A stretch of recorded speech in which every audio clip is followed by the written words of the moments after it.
Rasgando o Céu.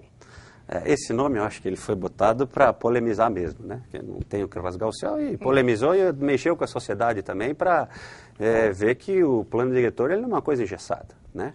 A cada 4 anos ele precisa ser feita uma mudança. Faz tempo que não há mudança? Faz 4 anos que foi feito, 4 ou 5 anos, se não me engano, foi feita uma grande revisão do plano diretor, a qual foi o tal do plano diretor participativo. Mas essa revisão foi feita pelos técnicos, engenheiros, arquitetos? Pelos técnicos, engenheiros, sociedades, todos, moradores. Dos moradores, a associação também dos engenheiros, arquitetos participaram? O município foi todo mundo. Porque eu tenho muito medo, porque agora houve muita discussão que foi um projeto... Esse de tratado pelos vereadores e que o Conselho do Plano Diretor, que são os técnicos, não foram ouvidos. Eu quero saber até onde isso tem verdade ou não tem verdade. A última alteração que teve, a qual foi, eu digo que aquele plano diretor participativo, o município foi dividido em 9 regiões, a qual teve reuniões na comunidade para ver os anseios deles. Isso é coisa de 5 anos atrás, então. Essa é a última revisão grande que teve, né? Claro que todo ano tem uma revisão ou outra, um artigo que tem que ser corrigido, isso sempre acontece. Passa pelo conselho, né, que é o caminho, pelo menos Rio do Sul tem um conselho, Tuporanga também tem um conselho, lá é o conselho gestor, o nosso é o conselho do plano diretor. E foi feito da forma democraticamente, né? Desse ano, o executivo tinha um projeto de lei que estava estudando, o legislativo fez um outro projeto de lei, certo? E um disse para o outro que conversaram, e não conversaram, cada um entrou com o seu projeto e os vereadores fizeram o projeto, chamaram os técnicos para discutir, segundo os vereadores me passaram, os técnicos falaram que não foram chamados para discutir o plano diretor e foi aprovado, né? E a informação que a gente teve é que a prefeitura vetou isso, né? Depois tive uma outra... Prefeito Milton. Isso, tive uma outra informação. Vetou porque entendeu que também que não estava de acordo com o que e não vetou 100%, vetou parcial. 3 artigos ali passou. Um é o gabarito livre e tal, essas coisas aí, ele não foi vetado. Isso passou? Isso é informação... Esse gabarito livre quer dizer o quê? Eu posso construir o que eu quero? Pode, mas tem que respeitar alguns recursos, né? Tu não é só... O gabarito não tem mais limite de altura? Limite de altura então não ele vai rasgar o céu mesmo? Ele não rasga. Ele não rasga porque tem um outro índice que se chama o recuo lateral. Tal do H/6. Quanto maior o prédio, mais recuo tem que deixar da extrema. Então, tu pode rasgar o céu se tu tiver um terreno aí enorme, né? Vamos dizer, um terreno de 10 mil metros quadrados, tu faz uma torre alta. Mas ainda tem uns terrenos mas com limites, tá? Sempre com limites, né? O nome é sugestivo à polêmica, né? Mas ele tem um limite, não consegue chegar no limite do rasgar o céu, vamos dizer assim. Tá. E isso não andou? O prefeito vetou alguma coisa? Onde é que... o prefeito vetou parcialmente. Passou 3 artigos. E onde é que... volta para a Câmara? Não, daí eu acho que volta para a Câmara ver se deixa só esses 3 artigos, ou ela tem, eu acho que, o poder de aprovar, né? Isso tem que ver com o jurista, mas a informação que eu tenho de dentro do plano diretor da Prefeitura é que foi vetado, porque daí depois da aprovação da lei, houve uma reunião com os técnicos e o prefeito, eles foram lá e disseram, pô, esse projeto não passou pela gente. Nós somos contra isso, nós estamos aqui estudando o projeto, dentro do plano diretor, dentro do município, dentro da Secretaria de Planejamento, tem um conselho deles, que é só técnico da prefeitura. Quando tem uma coisa polêmica, as revisões são feitas por esses técnicos. Depois eles abrem para a comunidade. Abriram uma conferência faz uns 15 dias atrás, que foi convidado os empresários da construção civil, os técnicos, todo mundo que tem interesse, e a população também que tem interesse. Então, na verdade, se não passou pelos técnicos, pelo Conselho, houve um interesse político, então. Sim. Que só interessava a área política. Não, ele interessava as duas.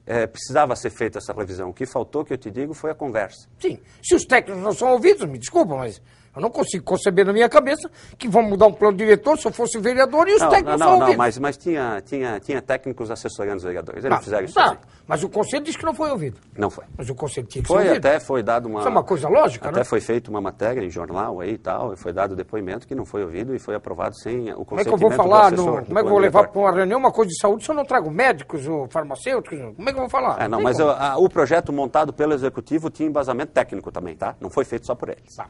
É que aqui, os Só jornais... que não pelos técnicos do município, a qual tinha que ser ouvido. Os jornais trazem as matérias, né, de quando a coisa começou a dar esse bafafá todo, essa polêmica toda, essa coisa aí, como diz o doutor Gris, esse pó de rato, essa coisa toda aí. Projeto de lei causa polêmica, tá aqui, ó. Causou, né? Do céu. Assessor do plano diretor, Thomas Grandenberg. A redação final do projeto não passou pelos técnicos da prefeitura. Aí, Prefeito Milton Obres veta parcialmente rasgando o céu. Porque ele não quer que rasgue o céu, claro, não pode mexer no céu, né? Também vamos... Você tem que ter uma porta bonitinha para nós entrar lá, né? Aí o Arno Nardelli, aqui, o estimado, que é o presidente do Sinduscom, nova mudança deve gerar mais polêmica. Então eu já vi o que Arno estava na conferência, na última pública, e fez algumas indagações lá e alguns questionamentos e está participando com ativamente. muita propriedade. Sem dúvida. Porque tem conhecimento. Tem. E conhece a cidade, conhece a região, conhece os pormenores, né? Faltou o arquiteto Frank também, que deu um depoimento no jornal. E eu vi o do Frank também, mas não tem aqui. O Frank, que tem muito conhecimento também. Tem. E nós temos que respeitar as pessoas que têm mais experiência e conhecimento. O Frank, e aí eu trabalhei com ele em 98 na prefeitura. É aí que eu acho que quando era estagiário. Faltou um pouquinho de habilidade também de... Eu acho que faltou a conversa, né? O vereador não quis descer e o engenheiro não quis subir. Os dois se falar. E aí dá essa polêmica e o povo paga o pato, que o povo precisa mexer aqui, precisa construir lá, precisa alterar, precisa abrir aqui, precisa recuar aqui, precisa mais garagem, precisa galpão, precisa fugir da cheia, da altura da enchente, não sei o que. E eu comentei com o assessor do plano diretor na época, e eu disse que esse projeto ia ser aprovado, ele tinha o conhecimento do projeto, só que não desceu oficialmente para ser discutido, os vereadores falaram que desceu o ofício, e ele ficou bravo comigo. Eu disse, não, aqui os vereadores vão aprovar, e lá, claro, tem embasamento técnico e vai ser aprovado, e foi aprovado. Estimado, a nossa mão de obra, que você falava antes do Senai, que já vem fazendo, vai ter esse caminhão que vai correr aí, Santa Catarina, no Brasil, porque o Senai é o Serviço Nacional da Indústria, é a nível do Brasil. O Senai, que é o Serviço Nacional do Comércio, é a nível do Brasil.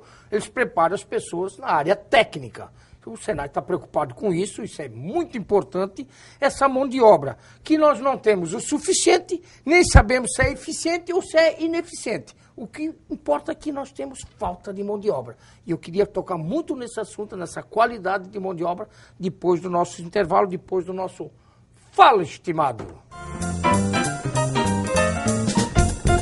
Sabe que agora é a época da eleição e eu não posso perder a oportunidade. Todo dia tu abre jornal e aquelas coisas de eleição, de eleição, de eleição. Eu sei que tem hora que dá nojo, dá vontade de vomitar. Mas olha aqui, estimado, o que diz o jornal? O jornal. Sabe quantos mil eleitores que vão ter no dia 7 de outubro, cravando seu sufrágio lá na urninha, botando aquelas teclinhas para escolher o candidato prefeito, vice-prefeito, vereador? Sabe quanto? 140 milhões de pessoas, rapaz. Isso a nível de Brasil, claro, né? Aqui Rio do Sul, Alto Vale também está junto, Santa Catarina, enfim, o Brasil. 140 milhões de pessoas vão botar o dedinho na tecla. Agora essas teclas também é antigênico, todo mundo bota o dedinho e fica aquelas gordurinhas, aquelas coisas lá, né? É verdade. Agora tu visse quantas candidaturas tem a nível de Brasil? 465 mil candidatos, quase meio milhão de candidatos. Sim, entre prefeito, vice-prefeito e vereador. Agora, tu imagina que isso começou dia 21, tu não lembra? Começou horário eleitoral, gratuito só para eles, políticos, que quem paga somos nós, o contribuinte. Nós pagamos imposto e eles usam nosso dinheiro para eles fazerem campanha de graça. Tá? Agora, tu visse que dia 21 de agosto começou. E nós vamos ter que aguentar isso até perto das eleições, rapaz. Uns 2, 3 dias antes do dia 7. Porque dia 7 é o dia que nós temos que saber escolher. Escolher certo. Não votar naqueles caras que oferecem dentadura, escritura, documento de carro e aquela sacolão e aquelas coisas todas. Não pega, não venda o voto, estimado. Porque quem vende o voto escolhe mal. E aí vira uma coisa do demônio. Todo serviço tem que ser fiscalizado. Se não for fiscalizado... Como é que o engenheiro dá conta disso? O engenheiro, por exemplo, você é engenheiro, você daqui a pouco tem 4, 5 obras para administrar. Não, mas o que acontece hoje em dia? Nós temos 2 universidades já na cidade. Então a gente tem uma mão de obra barata, que é o estágio. Nós temos a FAMESUL, que tem um curso de engenharia civil, e temos a Unidade também, que tem um curso de engenharia civil em Rio do Sul. Entende? Então, esses meninos que estão na faculdade já estão sendo empregados pelas empresas de construção civil.